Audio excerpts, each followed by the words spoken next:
যদি কখনো দেখেন যে আপনার কম্পিউটার স্লো কাজ করতেছে অথবা হ্যাং করতেছে, তাহলে এই কাজটা অবশ্যই করবেন। এই কাজটা করার পর আপনার কম্পিউটার সত্যিই খুব ভালো একটা পারফর্ম করবে।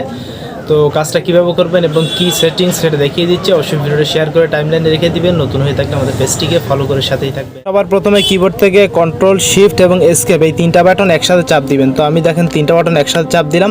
দেওয়ার পর আমার ডিসপ্লেতে কিন্তু টাস্ক ম্যানেজার নামের যে অপশন সেটা চালু হয়ে গেল। তো হয়ে যাওয়ার পরে আপনি লক্ষ্য করবেন এখানে অনেকগুলো অপশন শো করে। এই যে আমি একটু দেখাই আপনাদেরকে।